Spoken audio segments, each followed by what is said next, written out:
Boa noite, irmãos. Louvamos a Deus por mais uma noite na casa do Senhor. Chamamos o culto de quarta-feira, culto de oração e também estudo da palavra de Deus. E estudamos uma série de mensagens ligadas com os salmos. Temos estudado cada salmo e hoje estaremos vendo o Salmo 34. Salmo 34. E é um salmo tão rico que eu vou dividir em várias partes. Hoje nós veremos só os versículos de 1 a 6. Eu dei como título da nossa mensagem: Louvor a Deus continuamente. Repete comigo: louvor a Deus continuamente, mesmo dando tudo errado.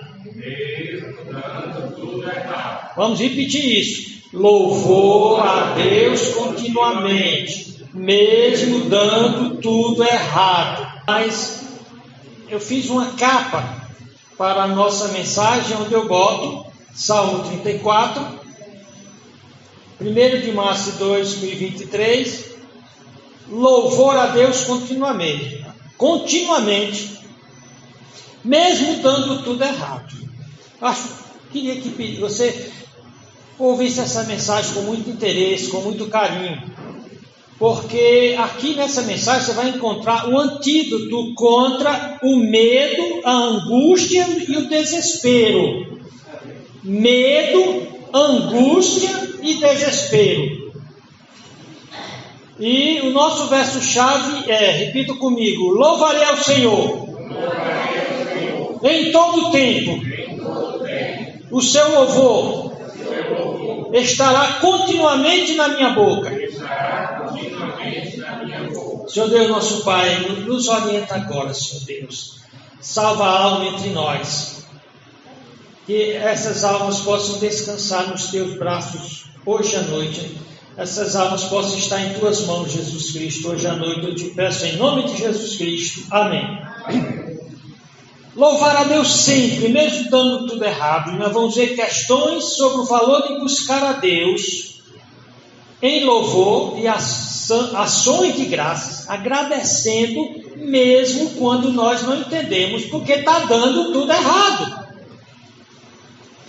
Eu sempre dou o objetivo dessa mensagem, a tese: responder as questões básicas sobre buscar a Deus em oração, louvor e ações de graça. Então, primeira coisa sobre essa mensagem. Começamos com uma pergunta: você quer comunhão com Deus? Você quer consciência de que Ele é o ser maior que existe e merece todo o nosso louvor e ações de graças? Ou você busca somente as bênçãos? Você está interessado apenas nas bênçãos de Deus na sua vida? E de fato você não quer compromisso com Deus? Responda você que está aqui. Segundo, nesse Salmo 34 aprendemos que duas coisas andam juntas, paralelas, lado a lado. Você não tem uma sem a outra. O desfrutar de Deus mesmo. Desfrutar Deus. Você desfruta Deus? Desfrutar de Deus mesmo, ou viver em alegre comunhão com Deus. E a outra coisa que anda paralela é exatamente um viver alegre, com bênçãos, experimentando o melhor de Deus. Você não tem um sem o outro. Portanto, não adianta você buscar as bênçãos sem buscar o Deus da bênção. Terceiro, para desfrutar de Deus e de suas bênçãos maravilhosas, busque-o primeiro para a sua salvação.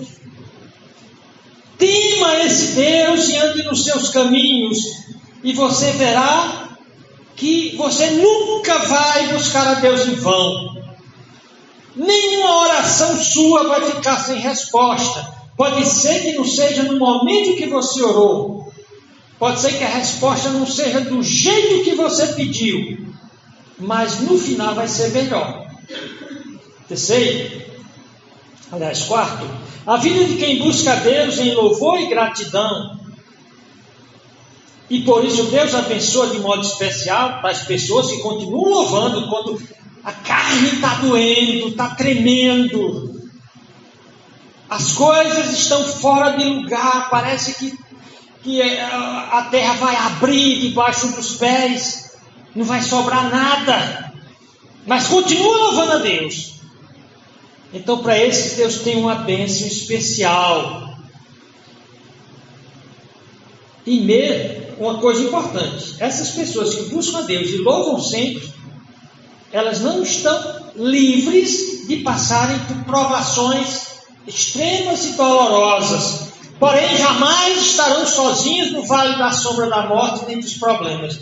Jamais. Quando nossas aflições e sofrimentos são causadas, muitas delas são causadas pelos nossos pecados. A Bíblia diz que cada um se queixa do seu próprio pecado. Muitas vezes nossa vida está embrulhada porque nós fizemos tudo errado.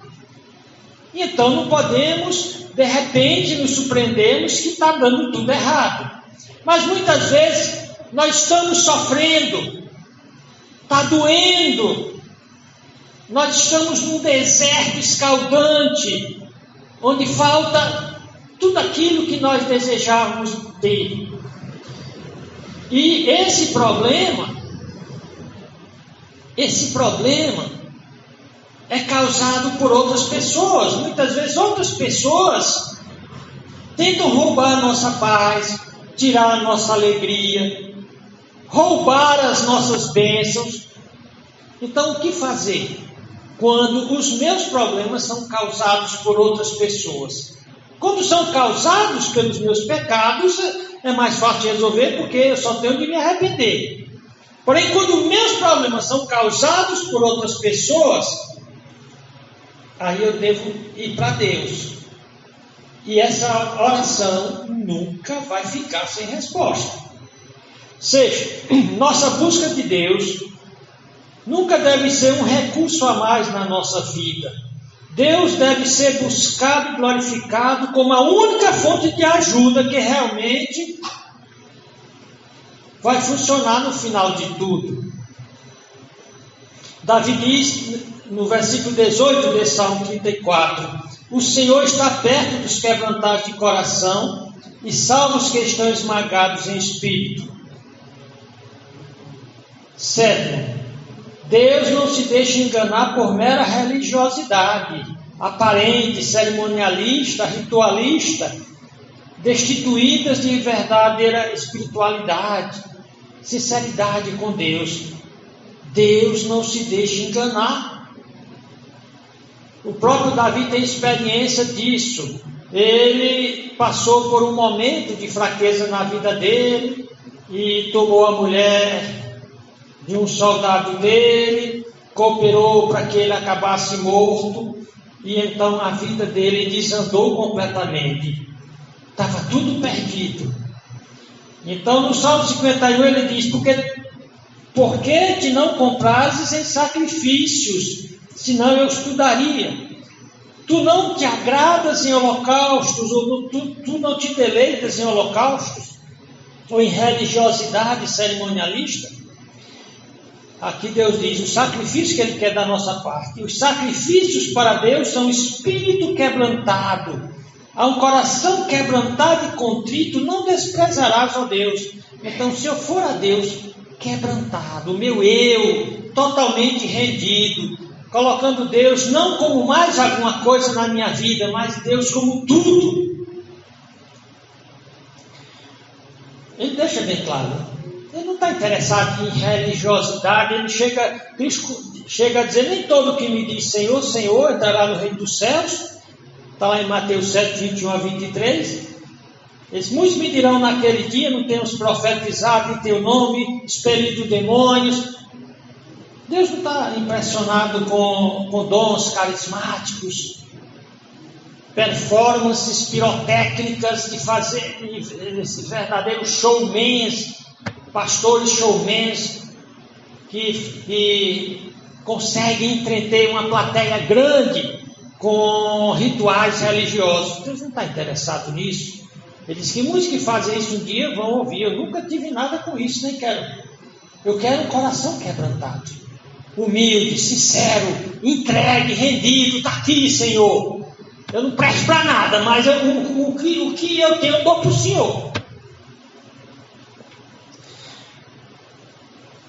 8º, o nosso quebrantamento e contrição deve nos levar ao Senhor para a salvação eterna da alma, em primeiro lugar. Devemos nos entregar a Deus e a Jesus Cristo como aquele que iremos exaltar e glorificar para o resto de nossas vidas. Vamos adorá-lo em nossas atitudes, em nossos gestos, em nossas palavras, em nossas ações. 9. O salmista mostra que para não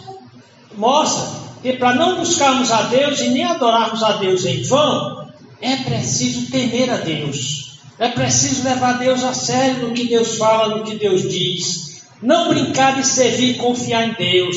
Temer a Deus é viver em obediência a Ele. Não tem outra explicação. 10.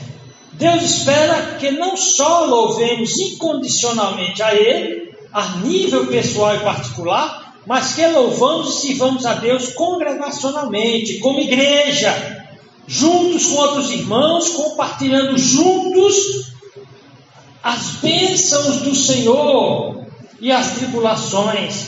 A alegria e louvor de servir a Deus incondicionalmente começa primeiramente no meu coração e depois junto com meus irmãos. Vamos então dar uma introdução a esse salmo. Esse salmo é um acróstico. O que é um acróstico? Os salmos eram poesias. Ele tem 22 versículos e cada um deles começa por uma letra hebraica. E eu sou apaixonado por esse salmo. Cada versículo dele dá para a gente tirar tanta coisa. Eu vou pedir ao Misael que venha ler esse salmo. Presta atenção na riqueza dele. Boa noite. Louvarei ao Senhor em todo o tempo. O seu louvor estará continuamente na minha boca. A minha alma se gloriará no Senhor. Os mansos o ouvirão e se alegrarão. Engrandecei ao Senhor comigo, e juntos exaltemos o seu nome. Busquei ao Senhor, e ele me respondeu. Livrou-me de todos os meus temores. Olharam para ele e foram iluminados, e os seus rostos não ficaram confundidos. Clamou este pobre, e o Senhor o ouviu, e o salvou de todas as suas angústias. O anjo do Senhor acampa-se ao redor dos que o temem e os livra. Provai e vede que o Senhor é bom. Bem-aventurado o homem que nele confia. Temei ao Senhor, vós os seus santos, pois não tem falta alguma aqueles que o temem. Os filhos dos leões necessitam e sofrem fome, mas aqueles que buscam ao Senhor de nada têm falta. Vinde, meninos, ouvi-me, eu vos ensinarei o temor do Senhor. Quem é o homem que deseja a vida, que quer largos dias para ver o bem? Guarda a tua língua do mal e os teus lábios de falarem enganosamente. Aparta-te do mal e faze o bem. Procura a paz e segue-a. Os olhos do Senhor estão sobre os justos e os seus ouvidos atentos ao seu clamor. A face do Senhor está contra os que fazem o mal, para desarraigar da terra a memória deles. Os justos clamam, e o Senhor os ouve, e os livra de todas as suas angústias. Perto está o Senhor dos que têm o coração quebrantado, e salva os contritos de espírito. Muitas são as aflições do justo, mas o Senhor o livra de todas. Ele lhe guarda de todos os seus ossos, ele guarda todos os seus ossos, nem sequer um deles se quebra. A malícia matará o ímpio, e os que aborrecem o justo serão punidos. O Senhor resgata a alma dos seus servos, e nenhum dos que nele confiam será condenado. Amém. Amém. Que salmo maravilhoso, né? Então veja bem. Você nota que é um salmo de louvor exuberante, de agradecimento, de, vamos dizer assim, de grande efusão espiritual. O salmista aqui, ele está engrandecendo, exaltando a Deus. E você pensa que o Davi está numa situação muito boa. Não, ele está fazendo isso.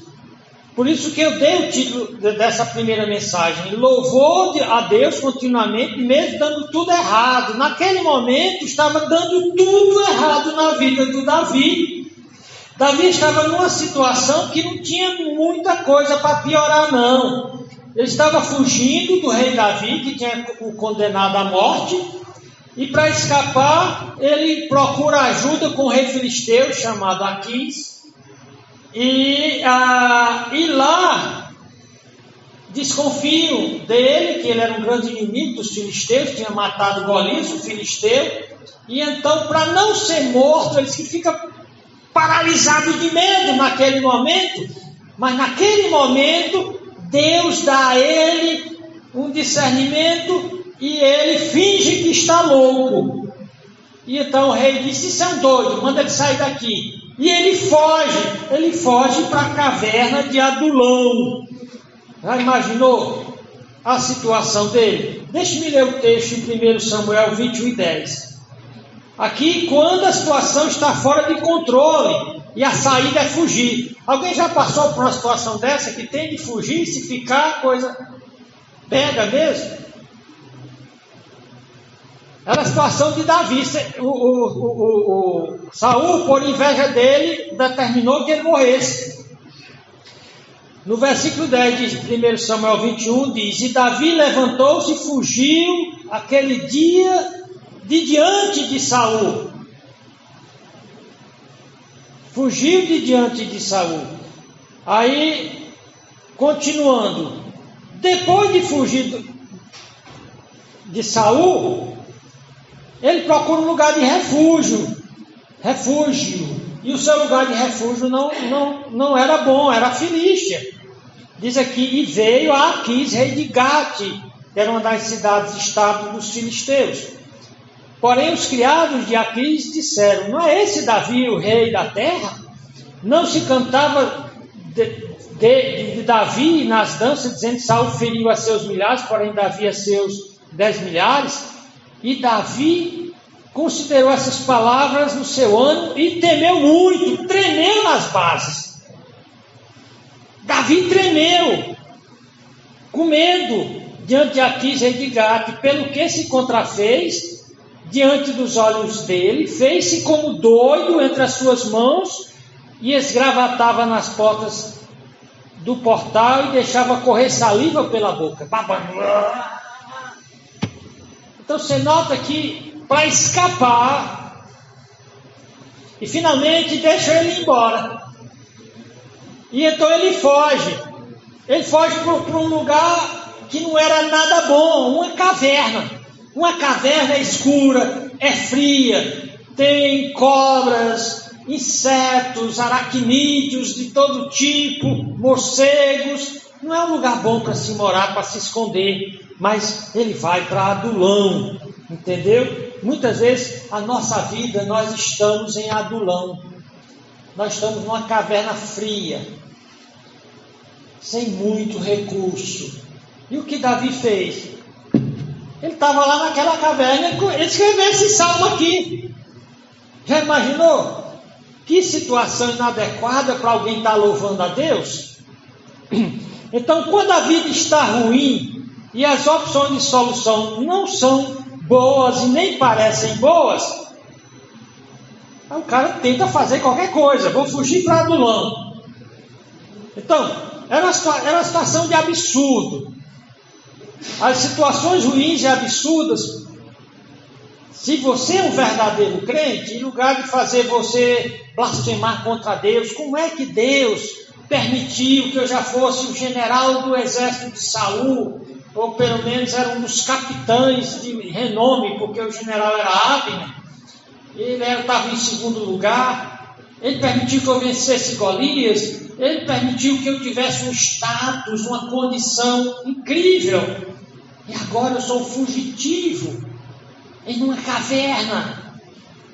Mas essas coisas, essas contradições, excitam, provocam ainda mais a fé do fiel. E ele, com uma teimosia que não se pode comparar de ninguém, ele diz: eu vou louvar a Deus.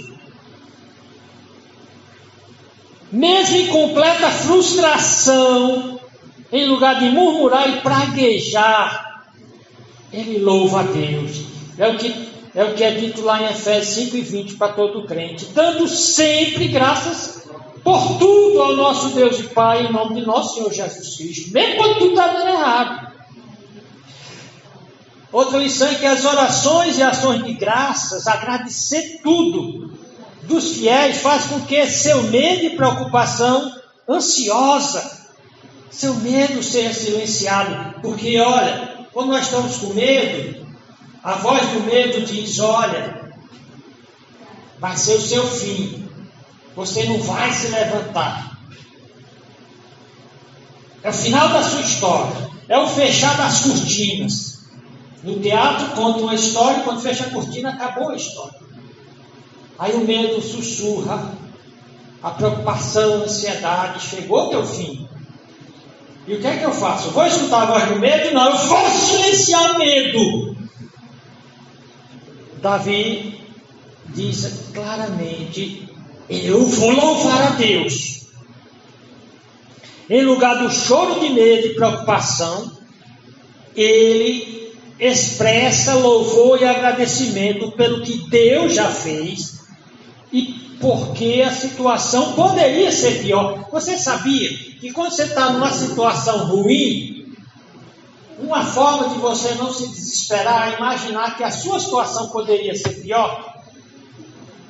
Então, mesmo lá em Adulão, o Davi poderia, ele pensa: olha, pior teria sido se o Saul tivesse me pego, senão eu já estaria morto.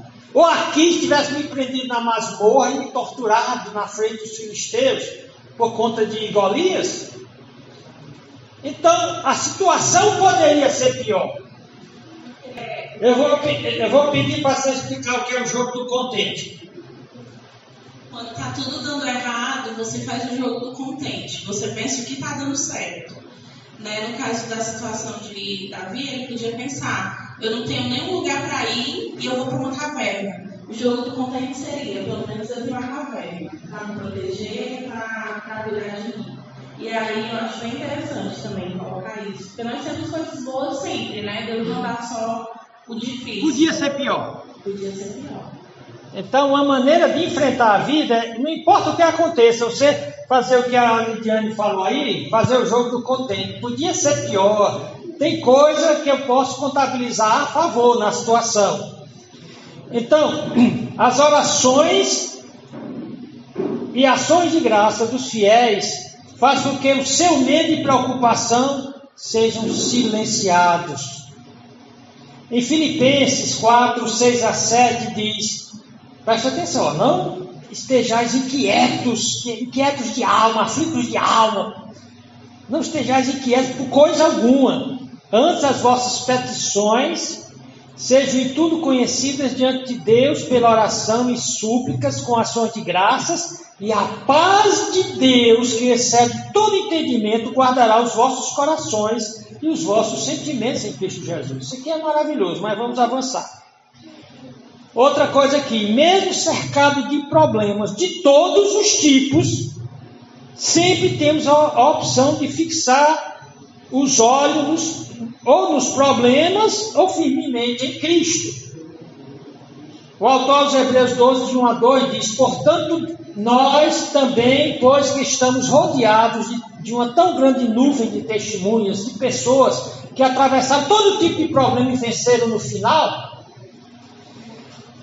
Aí então ele diz: deixemos todo o embaraço e o pecado que tão de perto nos rodeia e corramos com paciência a carreira que nos está proposta. Porque a carreira cristã é difícil. Nós vemos um mundo mal, todo mundo sofre. Paulo diz lá em Romanos 8: toda a criação geme rico, pobre, bonito, feio, novo, velho, não interessa em que quadrado você se encaixa. E, por conta do pecado, nesse planeta todo mundo geme. E muitos não aguentam de tanto gemer e se matam. Nós visitamos uma senhora quando nós estávamos convidando para aquelas pregações no tempo de carnaval, e encontramos uma senhora, ela estava sentada, lânguida, toda abandonada, já embriagada, com um copo gigantesco e uma garrafa de cinzano próximo, e o copo todo cheio de cinzano. Era uma bebida alcoólica. Aí a gente deu boa tarde, eu fui visitar juntamente com o Léo. E aquela senhora, que eu não vou dizer o nome, que alguns aqui talvez até conheçam, ela disse: eu vou tomar isso aqui pela última vez, eu tenho pressão alta, eu tenho diabetes, está dando tudo errado, e eu vou pegar todos os meus remédios e vou tomar todinho com esse exame, e vou me matar. Isso aqui é uma corda. É o chamado fundo do poço. Porém, o que é que a Bíblia manda? Quando é o cristão que está numa situação dessa, aqui diz: olhando para Jesus, autor e consumador da fé, o qual pelo gozo que lhe estava proposto, suportou a cruz, desprezando a afronta, e assentou-se à destra do trono de Deus. Olhe para Jesus, que o inferno inteiro conspirou contra ele para fazê-lo fracassar, mas não conseguiu. Olhe para Jesus, olhe para a nuvem de testemunha de crentes que louvaram a Deus sem importar as condições. Outra coisa, não importa a situação difícil e até absurda do crente, Deus, em sua providência, tem tudo sob controle e envia todos os recursos que o crente precisa. E nós vamos ver na segunda mensagem que ele diz que o anjo do Senhor se acampa em derredor dos que o tem nos livra. Nós temos até ajudas invisíveis. O crente chegou até hoje pela ajuda, inclusive dos anjos, que por definição em hebreu são espíritos ministradores daqueles que vão herdar a salvação. Então não importa a situação, Deus envia recursos que o crente precisa. Por isso que é bom ser crente, lembra? Aquele hino: como é bom ser um crente, como é bom, amém. Como é bom ser um crente, como é bom, amém. Como é bom segunda, terça, quarta, quinta, sexta, sábado, domingo inteiro. Como é bom, amém. Amém? É bom ser crente? Quem não é, procure ser.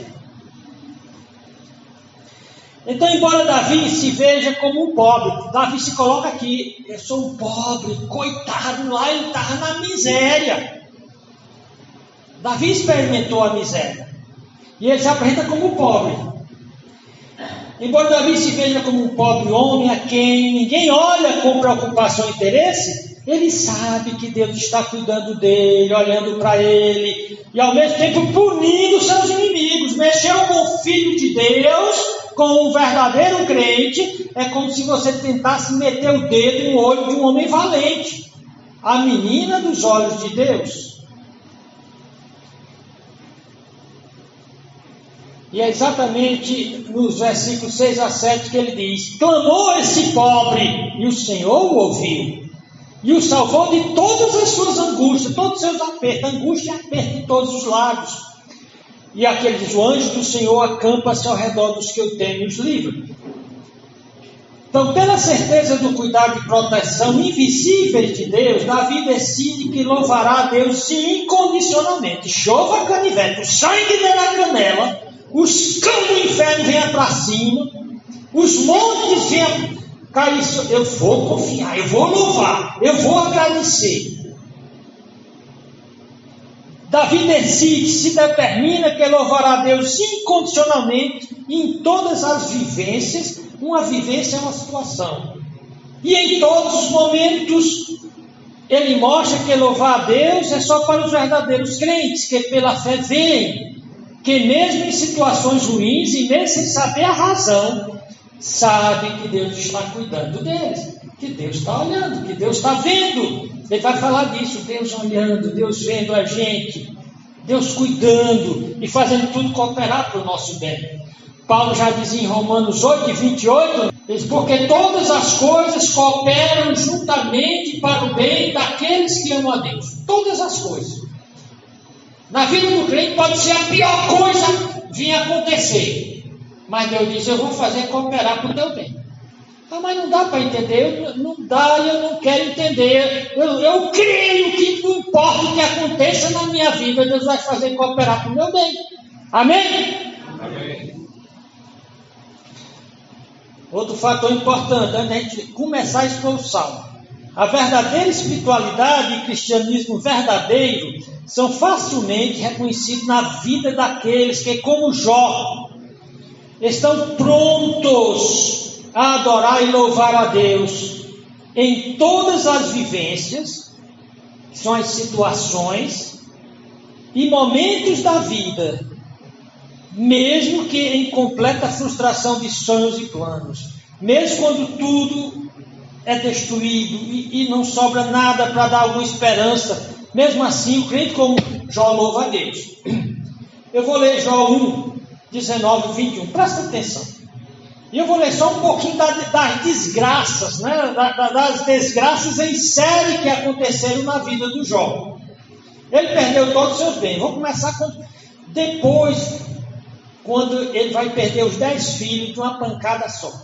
Diz aqui: eis que um grande vento sobreveio da além do deserto e deu nos 4 cantos da casa. Os filhos dele, eles estavam num banquete. A casa caiu sobre os jovens e morreram. E só eu, o servo lá da casa, para te trazer a nova. Perdeu todos os seus bens. E agora todos os seus filhos. Depois a mulher vai abandonar ele, viu? A mulher vai abandonar ele. Depois ele perde a saúde. Ele fica cheio de cânceres e tumores no corpo inteiro. Ele fica completamente desfigurado. Tão feio e fedorento que a cidade expulsa ele. Que a visão era dantesca. E ele é colocado para fora dos muros da cidade. E ele estava sentado em um monturo, espremendo o pus das chagas. Mas olha aqui, é dada a notícia a ele: teus 10 filhos estão esmagados nos escombros de um vento tempestuoso, uma tempestade que fez as paredes se fechar sobre eles. Então Jó se levantou e rasgou o seu manto. Olha, muita dor. Que era uma forma de mostrar que não estava completamente abalado emocionalmente. Rasgou o seu manto, rapou a sua cabeça e se lançou em terra. E ele blasfemou. O diabo disse que ele ia blasfemar. Diz aqui, e adorou, louvou, glorificou a Deus e disse: saí do ventre de minha mãe e nu tornarei para lá. O Senhor deu e o Senhor o tomou, bendito seja o nome do Senhor. Aí isso aqui foi no começo, e passou muito tempo, ainda foram 3 amigos zombar dele. E vamos dizer assim, a jornada dele naquele monturo, naquele teatro de horrores, demorou. Mas na frente, no capítulo 13, 15, ele continua com a mesma fé inabalável. Ele diz: ainda que ele me mate, se referindo a Deus, ainda que Deus me mate, nele esperarei.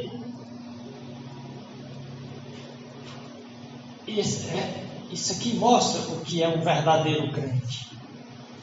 O Davi, isso que Davi está dizendo, ainda que, não interessa o que, eu vou continuar adorando a Deus. Davi diz também o ainda que. ou mesmo que, para expressar que nada o faria deixar de louvar a Deus, nem tirar os olhos de Deus.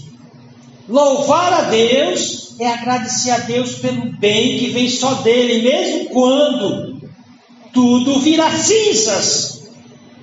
Confiando, como Deus diz, que até das cinzas ele vai tirar louvor.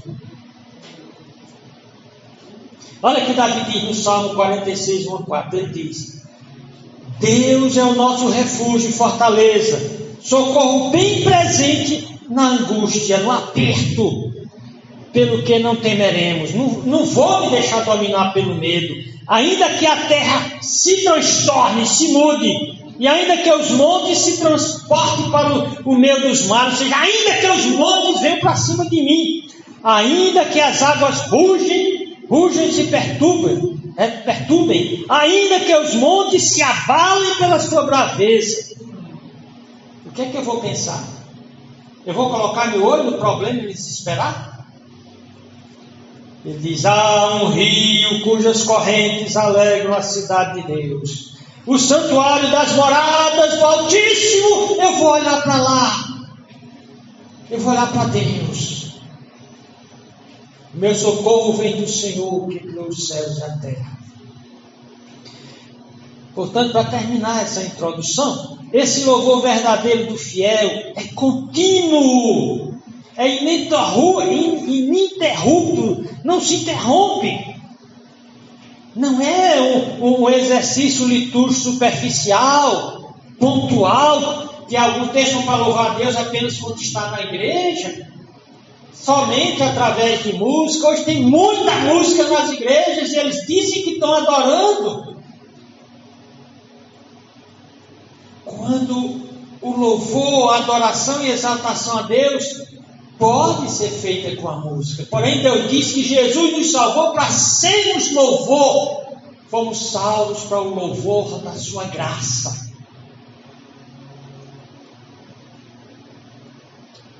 No Salmo 146, ele chama todo mundo para louvar a Deus. No verso 2, louvai ao Senhor, começando com ele: ó minha alma, louva o Senhor. Louvarei ao Senhor durante a minha vida. Cantarei louvores a meu Deus enquanto eu viver. Essa é a sua resolução? Ou é aquela: eu vou servir a Deus enquanto tudo der certo, eu vou ficar animado enquanto a coisa estiver boa? Vamos para o primeiro versículo. Primeiro ponto, os primeiros 4 versículos. Um exame sobre quão incondicional é o verdadeiro louvor a Deus. E aqui você vê a determinação, não é questão de sentimento. Hoje eu vou louvar a Deus, eu estou tão bem, amanheci tão refrescado, hoje eu vou para a igreja e vou louvar a Deus. Hoje eu amanheci muito jururu, hoje eu não estou muito insoso, não estou muito... não vou para a igreja não. É um adorador medíocre, se é que é adorador. O trabalho vai com dor de cabeça, vai com a perna quebrada, vai de todo jeito. Mas quando é para servir a Deus, é cheio de condições, né? Continuando. Determinação espiritual de louvar a Deus, ainda que o quê? Não interessa o que, eu vou louvar a Ele. Repita comigo, primeiro versículo: louvarei ao Senhor, em todo o tempo. O seu louvor estará continuamente na minha boca. Aqui nós temos ele respondendo 2 questões. A primeira: o que é louvar a Deus e qual o momento de se louvar a Deus? Ele diz que ele vai louvar a Deus continuamente. Louvar a Deus, portanto, não depende de sentimentos e ocasiões favoráveis. Louvar a Deus é uma determinação da alma do crente fiel, que traz para si a consciência de Deus. Enquanto eu tiver Deus, nada está perdido.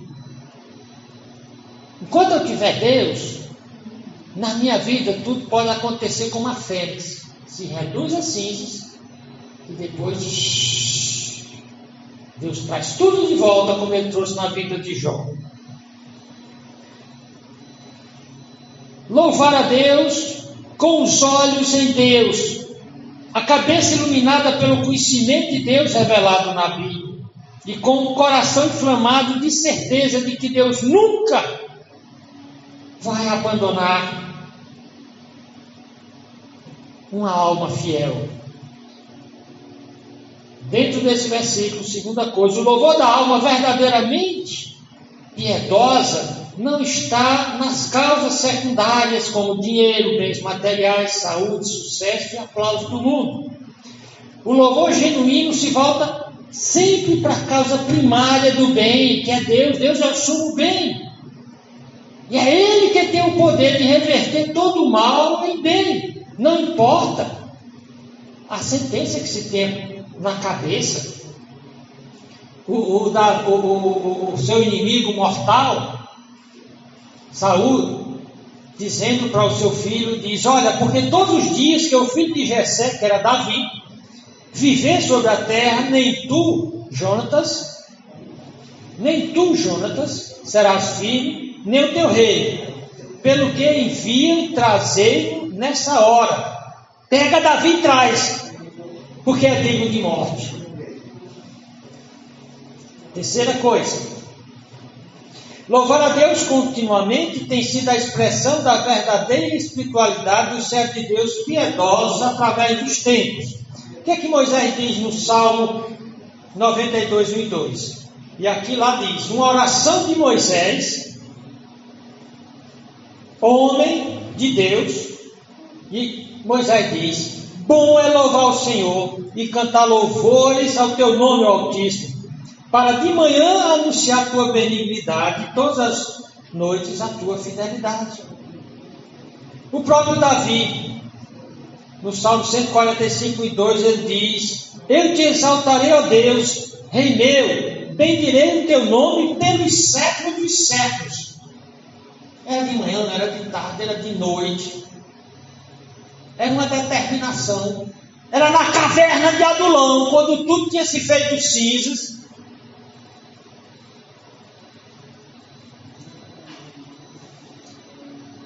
Paulo, Efésios 5:20. Paulo é o modelo dos crentes do Novo Testamento, do que eu e você devemos ser, dando sempre graças por tudo a nosso Deus e Pai, em nome de nosso Senhor Jesus Cristo. E ele diz aos Tessalonicenses: agradeçam sempre, em tudo dai graça, porque essa é a vontade de Deus. Vamos para o versículo 2. Porque a idolatria e a egolatria são condenados por Deus. Davi diz: a minha alma, o meu eu, se gloriará no Senhor. Os mansos o ouvirão e se alegrarão. Ele levanta duas questões aqui. A quem eu vou atribuir a glória do meu sucesso? A mim próprio ou a Deus? E qual é o efeito de dar glória a Deus em lugar de gloriar-se? Davi diz: a minha alma se gloriará no Senhor. Ele enfatiza bem lá no original: no Senhor, em Jeová, no Eterno. Eu vou me gloriar nele, e não nas minhas próprias conquistas, nos meus desejos de consumo e fama realizados. Não, no Senhor. O Davi diz no Salmo 49, 6, ele diz: aqueles que confiam na sua fazenda, nos seus bens, nos seus recursos financeiros, e se gloriam na multidão das suas riquezas, esses, a única riqueza que eles vão ter é dos homens. Eles vão perder o bem de Deus. Deus diz que glória legítima só deve ser dada a Ele. Por isso, só a glória a Deus agrada a Deus. Quando o homem se gloria, é um tolo tentando roubar a glória de Deus. Deus diz que ninguém conseguirá roubar a sua glória. O profeta Jeremias, ele diz em 9, 23, 24: assim diz o Senhor. Repita comigo: assim diz o Senhor. Assim diz o Senhor. Não se glorie o sábio na sua sabedoria, Nem se glorie o forte na sua força. Nem se glorie o rico nas suas riquezas. Mas o que se gloriar, glorie-se nisto. Em me conhecer. E saber que eu sou o Senhor. Que faço beneficência. Juízo e justiça na terra. Porque destas coisas me agrada, diz o Senhor. O profeta Isaías, no 42:8, Deus diz: eu sou o Senhor, esse é o meu nome, a minha glória, pois não darei a outrem, nem o meu louvor às imagens esculturas. Por isso que só Deus deve ser adorado, nem um homem, nem um anjo. E adoração e veneração é a mesma coisa. É interessante que ele fala aqui dos humildes. Primeiramente ele fala mansos, mas numa tradução, quando esse salmo foi traduzido para o grego, na LXX, foi traduzido esse manso como humilde. Diz: os mansos o ouvirão e se alegrarão. Esses humildes e mansos são aqueles que aprenderam o valor do louvor piedoso a Deus na escola do sofrimento. Quando eles viram o cuidado e a benevolência de Deus, cercar a eles e no final lhes dá a vitória. No Salmo 5:11, o salmista diz: mas alegrem-se todos que confiam em ti. Para quem alegria, para quem confia no Senhor.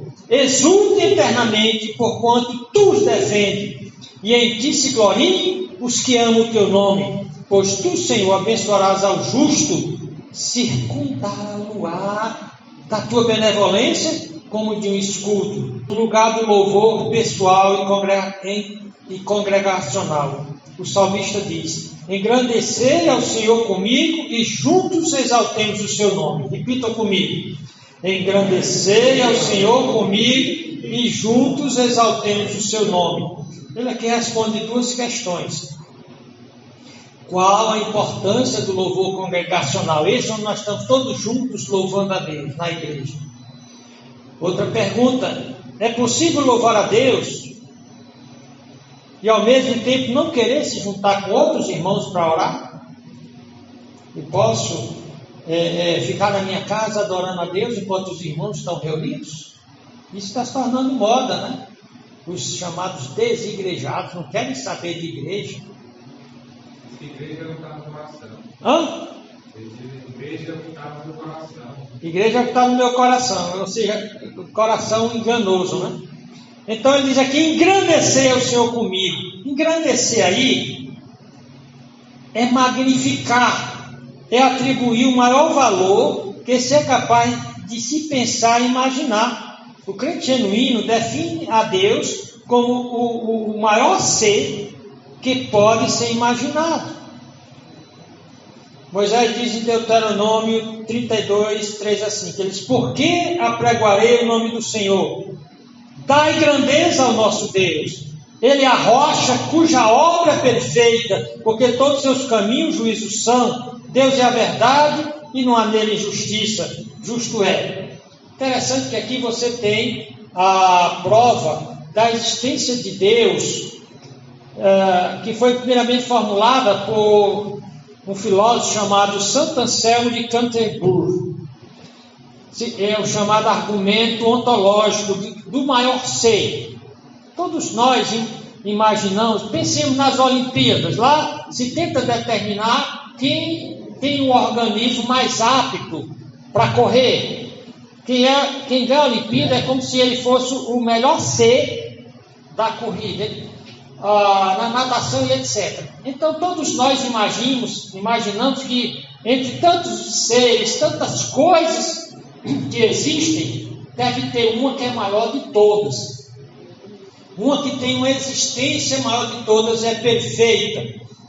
Então, segundo esse argumento de Anselmo, o argumento ontológico de ontos, ser, lógico, aquilo que estuda a existência do ser, o argumento de Anselmo é o seguinte: há um ser maximamente grande, chamado de Deus, e nada maior que esse Deus pode ser imaginado. Deus existe como uma ideia na mente deduzida, lógica e racionalmente. Eu coloquei com minhas palavras. Está na mente de todo mundo que existe esse ser maximamente grande. E essa dedução é lógica. Esse ser maximamente grande existe, que é o ser maior do que todos. E esse ser maior do que todos, desde que todo ser racional deduz que entre todos os seres deve existir o ser maior entre todos, e que é impossível imaginar um ser maior, no caso aqui nós estudando a Bíblia, nós sabemos, toda a teologia, os teólogos e pensadores até hoje, eles descobriram que é impossível imaginar um Deus maior do que o que está revelado na Bíblia. Todos os outros deuses são menores do que o da Bíblia. Portanto, o Deus da Bíblia é esse Deus do argumento de Anselmo. É uma dedução racional, que não tem como provar exatidão, porém não tem como fugir da dedução. Então, quando o salmista convoca todos ao louvor congregacional, e ele diz, juntos exaltemos seu nome, ele está dizendo que é preciso muita gente para pensar conjuntamente sobre a glória e grandeza de Deus e expressar isso em louvor. Por isso, os chamados desigrejados, que não gostam de igreja, mostram toda a sua soberba e arrogância, dizendo não precisar desse louvor e serviço na congregação dos santos, a igreja.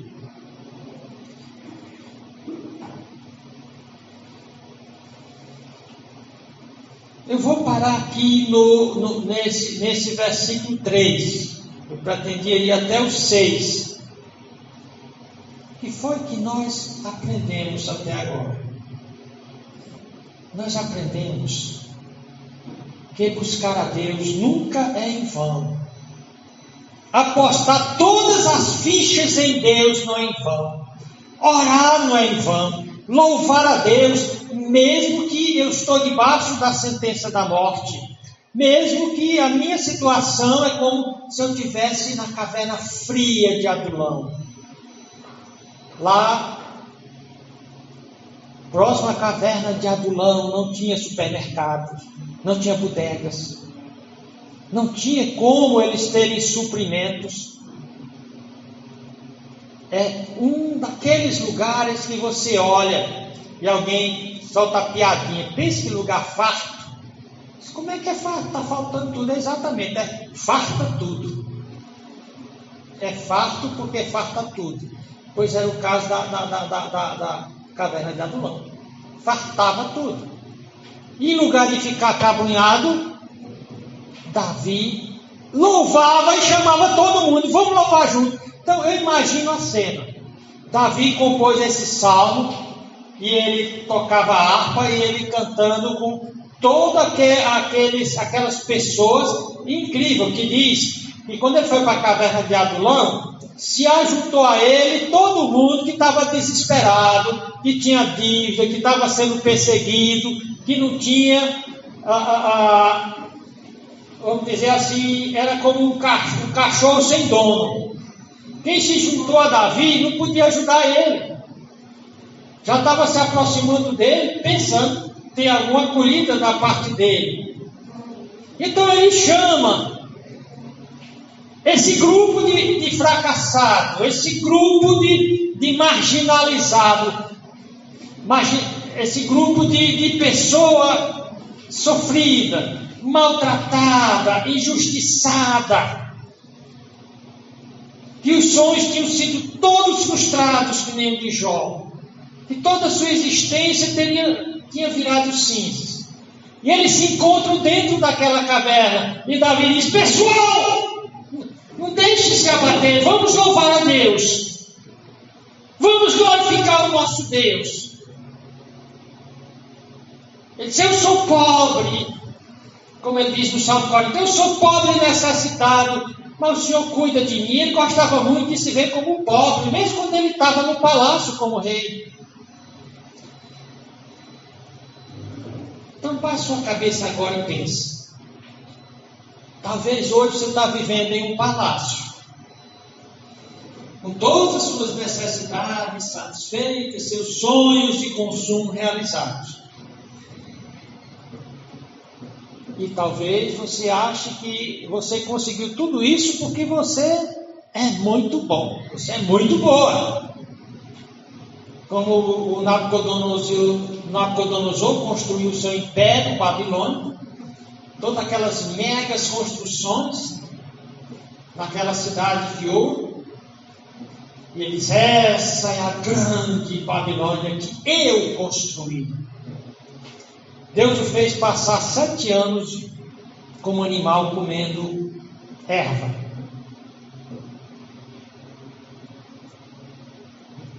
Talvez você não está no palácio, você está na caverna de Adulão.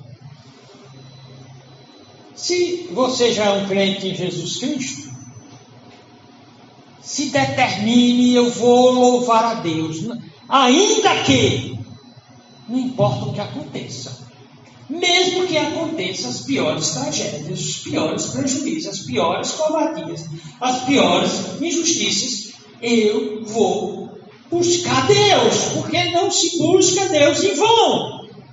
E eu vou buscar a Deus no seu temor, me arrependendo dos meus pecados, porque grande parte dos meus problemas vieram por conta do meu pecado e do meu afastamento de Deus.